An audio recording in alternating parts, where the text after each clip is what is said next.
Hello everyone, I am Ronnie Brown. I am one of the math teachers at Canton Prep. I'm also the math department lead on the east side. I'm also a curriculum specialist, academic coach, a little bit of everything. I was also the 2016 MAPSA Charter School Teacher of the Year.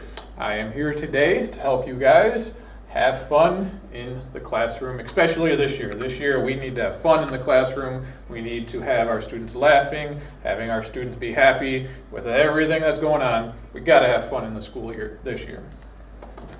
Before I give you guys some tips and tricks, I love dad jokes. I think everyone loves dad jokes. So give you a second or two. I'll back out the way, see if you can figure out any of these dad jokes real quick.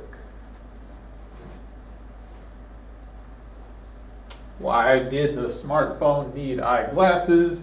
What do you call a cow that doesn't give milk? Why did the salad go to the hip-hop studio? Why didn't the man get hurt when a can of soda hit his head? What do you call an alligator wearing a vest?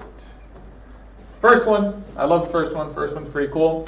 What do you call a smartphone that needs eyeglasses? Or why did the smartphone need eyeglasses? Because he lost all of his contacts. What do you call a cow that doesn't give milk? Milk dud. Why did the salad go to the hip-hop studio to drop some beats? Why didn't the man get hurt when a can of soda hit his head? Because it was a soft drink. And this one is my all-time fave. It's just like the cutest, simplest, easiest one. What do you call an alligator wearing a vest? An investigator. So dad jokes. Share some dad jokes with your students. Have a dad joke a day, something like that. Have some fun with your students. But, again, back to the main focus of today. Fun plus some outside the box thinking will be this. Smiles everywhere, hands up everywhere. We want to have fun, want to have some outside the box thinking, and this is what you get. Fun, smiles, engagement as well. Quick overview. So this is everything that I'm about to go through. So characters. I have created some characters. I dress up, Sensei Brown, Pastor Brown, Nike Brown, Hockey Player Brown, Cowboy Brown. I dress up as these characters, and the students kind of interact with me. You'll see in a second. Fun do-nows. We always need to have a do-now, a great way to start the lesson, keep kids interested. Some crazy hooks. Again, I got the examples coming up. Some weird story problems. I love story problems, making my own, being creative, because then you get to show them off to the students, and you get to include the students in the story problems, share some laughs, share some jokes. Odd activities. I got some of those odd activities. Don't know if I can use them this year because of everything that's going on, but I can always adapt. We can always change. We can always adapt. So, characters. Sensei Brown. Seriously, if you are watching this right now, and if you got a significant other, if you got some kids, if you got anyone in the house with you, go get them. Being serious. I'll give you like 30 seconds. You guys are about to do a little dance for me. So 30 seconds, seriously, go get family members, and I'll be back. I got to get character.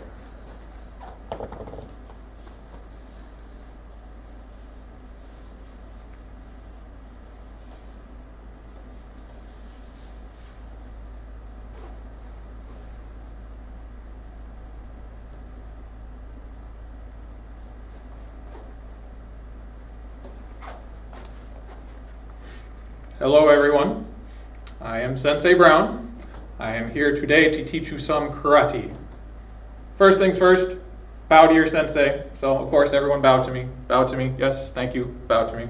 Okay, so now with karate, you gotta get loose, gotta get in that fighting stance. So, simple fighting stance, just get that left leg forward and that back leg, and you're just kind of relaxing. So, first things first, 3 karate moves. I'm going to teach you 3 karate moves. Very simple, 3 moves. So the first move is we're going to just go ha. Okay? So repeat after me. Here we go. 1, 2, 3. Ha! Again. 1, 2, 3. Ha! Again. 1, 2, 3. Ha! Okay. Okay, good. We're doing good. Okay, that was move number 1, just a ha. Just a ha. So now we got move number 2. We're going to do a ha and then a he. Okay, here we go. Let's do it slow. Ha, he. Okay, let's pick it up. Here we go. 1, 2, 3. Ha, he. Again. Ha, he. Again. Ha, he. Ooh, good. Ooh, getting hot. Sensei is getting hot. Okay, so that's 2. That's 2 moves. Third move. Ha, he, hi. Okay, last move. Let's do it again, slow. Ha, he, hi. Okay, here we go. We got this. We got this. Third move. Here we go. 1, 2, 3. Ha, he, hi. Again. Ha, he, hi. Again. Ha, he, hi. Oh, oh, oh. Definitely feeling that. Good workout for the day. Good workout for the day. So, do I feel absolutely ridiculous right now? Probably yes, 100%. I do it every year, but I still feel ridiculous. Probably like the 10th time I've done this thing. So, what did Sensei Brown just do? The students are up. We're doing these moves. We're learning. We're laughing. I look ridiculous, but we just did some math. So, if you remember old school linear functions, y equals mx plus b. Okay? The b is the y-intercept. So we always tell students, I could be up here teaching a lesson, I could regurgitate the same thing, say plot the intercept, you rise, you run. Plot the intercept, you rise, you run. That's boring. I could be more interesting and I could say, ha, he, ho. You plot the y-intercept, you rise, you run. Plot the y-intercept, you rise, you run. So again, just having a character, doing this, this, and this, getting the kids moving, makes it more fun, makes it more memorable as well. So if you create a character, awesome, characters are fun. And guess what? What did I do? I just had a tie on my head. I didn't like go to the party store and get like a whole outfit or anything like that. I put a tie on my head. I looked ridiculous. I had fun with it. Let's go over some of these examples now. Example of a fun do now. Outside the box thinking. This was my do now one day. Draw the following. An elephant with 6 legs, 3 eyes, and it has 1 leg in the air. That was my do now. In a math class, an Algebra 2 class in the 11th grade classroom, and that was my do now. Somebody walks in and see that, they might be like, what the heck is this math teacher doing? But guess what? It did relate to the lesson. It was an intro to a lesson on drawing graphs of polynomials based on a given set of criteria. So the actual lesson was draw a polynomial graph with 6 x-intercepts, with a maximum, with a minimum, with a y-intercept at 4. That definitely relates. Just kind of some outside-the-box thinking about drawing this elephant. This was a picture I took of probably like the most amazing picture ever from one of my students. And this was the activity, and this was the do now, and guess what? We had a lot of fun with this. I let students work on it for like 5 minutes. They were having fun. Some students wanted some more time, so I let them have 10 minutes. And again, it was just me walking around, monitoring, and having fun with my students. Another one, example of a fun little hook on inequalities. Compare any 2 things that you want. Use the words like greater than, less than, maximum, minimum, getting students to use their vocabulary skills. So this is again me making fun of my students. Mr. Brown is taller than Lean. Yep, Lean was short and everyone made fun of her and she laughed at it, so it was cool. Mr. Brown is way cooler than Kirk. Again, making fun of students. Everyone knew Kirk. Kirk was awesome, but I was cooler than Kirk. Kennedy has a better smile than Mr. Brown. You probably will watch this whole presentation. I will not smile once. That's because I never smile. Example of another fun hook, imaginary things. Has anyone ever had a friend growing up, an imaginary friend? You will hear some interesting stories with this. Again, the whole point of this is the fun hook. So I did my do now. I'm about to do my lesson. Now I'm doing the hook. I'm trying to drag in my students. I want them to be interested. So this hook, I don't care if it takes a minute or 2 minutes and it just kind of doesn't go anywhere. I don't care if this hook takes 10 minutes and 15 minutes of my lesson. I want to hear my students speak. I want to hear their stories. I want to get to know them. And that is what these hooks accomplish. I'm listening to my students. They're talking, communicating. Indirectly, they're talking about math. Imaginary friends, has an imaginary friend now. That relates to imaginary numbers. Imaginary numbers, 5i plus 4i in Algebra 2. So again, we might talk about this 15, probably at 20 minutes. Don't want to eat up too much of your lesson. But 15 minutes, 10 minutes, just having some great conversations with these hooks. Another hook, you must decide which of these you want. Would you rather have 2 bays, 2 best friends, 2 dogs, 1 other, so I love the word bay, even though it's like 5 years old by now. I love the word bay. Every single time I use it in class, kids laugh at me. So again, the word bay, it's my word. I kind of own that word. Fun hook, probability. There's a reason on this one. So probability, I'm teaching probability. Who has a crazy sock drawer, stuff all over the place. This obviously relates to probability. What's the probability to pull a brown sock and then a white sock? Something that I will always remember about this hook, as soon as this slide popped up, A student looked at that, she said, "Oh my God, I have those socks, this is awesome." So again, I'm relating to my students, I'm getting them interested in the lesson. That's what I love about fun little hooks like this.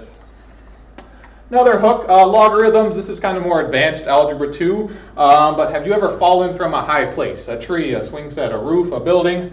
That is my hook. Again, that's my question, getting the students interested in the lesson. And then how does this relate to math? With logarithms, there's a math move where like a number jumps and it falls from a high place, whatever. This one is probably one of my more favorite ones ever, fun hooks, talking about bees. Has anyone ever been stung by a bee? Anyone allergic to bees? Anyone do something crazy to avoid a bee? Again, there is no math on, there's no numbers, there's no nothing. No math at all, and yet this is a hook that I used in one of these stories that, again, I call on my students, "Hey, what's your crazy story about bees?" I'll just always remember, she told me she was running away from a bee, and she ran as fast as she could, and she was just running, and then she ran face first into a fence. Everyone was laughing, we're all having a good time, everyone's motivated to do the lesson, we're all interested. So again, have a fun hook, draw your students in, think outside the box with it. Story problems, again, I create my own story problems because I love to include my students. You can do this in any course, any subject. Mr. Brown decides to throw a paper ball at Kirk. Flight of the day, oh, there's the math, there's my equation. So again, just threw Kirk's name in there. And guess what else I do? I have Kirk read this story problem. So if I have a student who might not enjoy talking out loud, I'll include them. And then when they see their name, they kind of feel like they're obligated to do it. So it's kind of like a warning, like, "Hey, Kirk, you know you're going to be reading the story problem because you know Mr. Brown threw you in there for a reason." More, Lindsay is spiking Layla in the face like crazy. They're both some volleyball players that I picked on. After 2 minutes, she spiked her again. So again, just having fun, including students in the problem to show also that it is also real life math going on. Activity time. So these are some activities that I might have to adjust in the upcoming school year, but a vocab activity. So you might hear a teacher say, "Okay, everyone go back to back," and then when you're back to back, then one person feeds the description of the word and the other person has to describe the word. That sounds boring, so I just say go butt to butt. "Hey everyone, go butt to butt." And then they're high school students. So of course, whenever their teacher says that, they're going to laugh. They're going to be like, "Ha ha ha." So I say, "Everyone, go butt to butt." Can I do that this year? Probably not. But again, I can adjust. I can tell my students, maybe if I'm only going to have about 10 students in the classroom, have them kind of separate, do something a little bit more fun, do something related to the butt activity, I guess is what I can call it. Polynomials. So give yourself a math tattoo on your forearm. Create something like this. So they get to just give themselves a little tattoo right here on their forearm, 5x squared plus 10. And then what they do is they walk around and they compare their tattoos to other students. Obviously, I probably, again, can't do that this year, but I can have students still do the tattoo and then just turn around at their desk maybe and just like share what their tattoo says, but they can give themselves a math tattoo and then they compare polynomials, they compare characteristics and things like that. Another activity, normally if we had people in front of me right now, I would be doing this activity. I love this activity. Everyone finds a partner. You look at each other head to toe. So you look at each other head to toe. When I say so, you turn around. When you turn around, you're in charge of changing one thing about your look. Could be popping the collar, taking the necklace out, flipping up the glasses, undoing a shoelace, taking off a wristband, and then you turn around and you try to spot the transformation. I can probably do that again this year, probably not as a partner activity. I can maybe have one student come on up, stand in front. I can have the other students turn around. And then that one student has to change one thing about themselves, and the first one to spot it, maybe they win. And then maybe they come up. So again, I got these awesome activities. I just need to adjust them to the new virtual hybrid school year. Mental Math Monday. I love this one. This one, if I was a millionaire, it would be because of this, and this is an awesome idea, but they don't give awesome ideas for something as simple as this, but I wish I was famous for this idea. So Mental Math Monday. Follow along with me. Start with the number 7. Add 5. Add 6. Multiply by 2. Add 4. divide by 2, add 7, subtract 19, multiply by 2, multiply by 2. That's Mental Math Monday. What number did you get? Did you get 32? So what do I do after my do now on Mondays? I say, hey guys, it's time for Mental Math Monday. The students know that during that quick little minute, it is time to be silent. Everyone is silent no matter what. I make sure that they're silent. Then every 5 seconds, I give them a new command, whether it's adding, subtracting, multiply, dividing. And it's Mental Math Monday, so of course they're doing it in their head, no calculators. It's getting students to prepare for the SAT. The SAT has no calculator section. So again, just fun little activity. I give the winner a starburst. Again, probably can't do that this year, but we will see. Not only did I have Mental Math Monday, you might discover a theme here, Whiteboard Wednesday. I have 4 pen desk problems on the board. Students have to solve all 4. Do not write down the question. Once they have all 4 answered, then in the final, in the middle, they have to add them all up and put your final answer in the middle. When you have all 4 answers, add them up. So this would be 25 plus 20. So they would put 45 in the middle. Can I do that this year? Again, probably not. I don't want my students touching the boards. But students can write on the desks. Students can write on the desk. They erase very easily, very nice and clean. So I do have markers. Might have to wipe down the markers. But this is something. This would be my board. And again, this is something that I could do with my students this year. I just have to adjust it a little bit. Another theme, Flashcard Friday. I probably definitely can't do this one this year, but I spent $16 at the dollar store. So let's talk about the dollar store. I don't know if you guys know this, but the dollar store is legit amazing. Go to the dollar store. They got a teacher section with some cool stuff for decorations. They got storage. Go to the Dollar Tree. Not Dollar General. No, that stuff's expensive. Go to the Dollar Tree. Dollar Tree is amazing. Go there. You can probably decorate your whole classroom for less than 20 bucks. So that's the moral of this one. Again, I probably can't do Flashcard Friday. Yeah, I did this at the high school level. Kids love flashcards. Again, just trying to help them out. SAT question of the day. I don't care what subject you're in. You should bet this is something that you could use in your classroom. Example activity. Do this kind of after your do now. Again, maybe after the hook. And you got your SAT question of the day. You can do it in English, science. If you're an AP teacher, AP exam question of the day, I bet there's probably 2 of you watching who even know what the heck this means. So don't even worry about that. But again, just giving you guys examples of some activities. I saw this on Jeopardy. Sometimes I watch Jeopardy, and whenever I see a math question, I bring it in the next day. So science and math vocabulary. This was legit for $800 on Jeopardy, probably 2 years ago, I think. These 2 words are just one letter different. One means a whirlpool, and the other is a geometry term for a meeting point. Give you 10 seconds. Give you a hint. Both answers start with a V. Vortex and vertex. So did some of my students get that in Algebra 2? Yep, because they had geometry the year before, so they kind of remember that, so that was a little bit fun. Rebus puzzles, so kind of just like dad jokes. I also like these. Does this relate to math? Not really, but again, kids are thinking. This is going to get their thinking, their critical thinking skills going, so just kind of a little fun. Again, this activity, it ain't going to eat up too much of my lesson. I might spend a minute, 2 minutes on these, but this one, what do we got? Sideshow. So that's a picture trying to make kids say a common phrase or saying. That's what a rebus puzzle is. You can find these online. There's seriously thousands of them. This one, of course, tickled pink. This one took me a second or two, and I was like, oh, that's easy. Top secret. Once in a blue moon. Here's some more.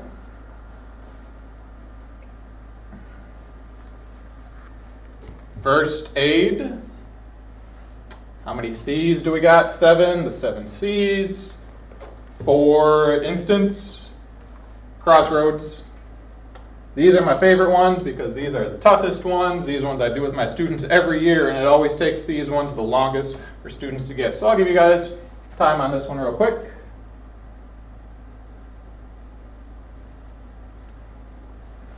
Too little, too late. That was kind of a little bit of an easy one. This one I kind of have to give a hint. I do this with my clicker. What goes up must come down. And this one, some students get this one. It takes the longest to get. The hint I give away is that there is a word in there. It's just not in order. Scrambled eggs. So, those are a whole bunch of ideas. Sorry if I went fast. I didn't want to make like an hour-long video about this. If you need to go back, of course you can go back, jot down some notes of some fun things. You got those hooks, you got those activities, anything that you took away to have fun in the classroom this year, guys. Again, please have fun. Have safe fun, socially distanced fun, but there is fun in every lesson. You just have to find it. I don't care if it's a 7th grade lesson. I don't care if it's an AP lesson, AP Bio. I don't care if it's any grade, any lesson. There is fun in it. You just got to find it. Okay? So, normally, old new teacher trainings, I would have the math department get together, English department. We would get together for this next activity. Obviously, we're not going to do that. I'll be done in like 5 minutes probably here. But I'm going to have you guys think. Okay? So you're at home. You're watching this. Come along with me here. Okay, so the word be. I want you to, what are we about to do? Create a fun hook, do now, story problem, character, or activity that is connected to your subject. So if you teach English, how can you make this one word connect to your subject? You will be given blank minutes to come up with. Again, if this was normal, we did probably give you guys like 5 minutes. I'm going to give you guys like 2 minutes. 2 minutes on this first one. And then again, you guys can always pause it and fast forward it and come back. But again, so one word, create a fun hook, do now, story about anything in your subject. Any grade level, 9th to 12th, whatever you're teaching. So, be. Idea does not have to be about the word be. It can kind of relate to it. It can be anything associated with that word, like buzz, honey, queen, hive. Don't forget to make it fun. So how can you incorporate the idea of a bee into your classroom? 30 seconds, and then on the next slide, I actually have some ideas for you.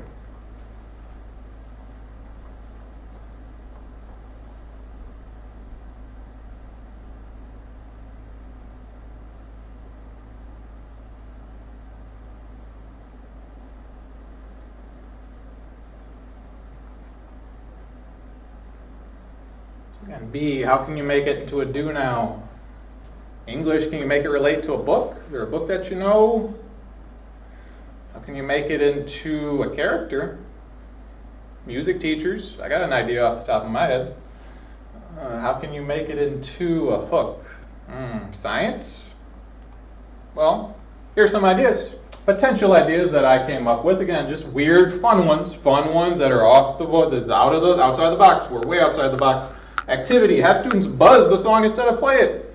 You're going to do that for one day? Why not? Just mix it up. I'm sure we all get bored day after day of doing the same thing. Have the students buzz the song. Why not? It'll be weird, but it'll probably be fun, but weird, but still fun.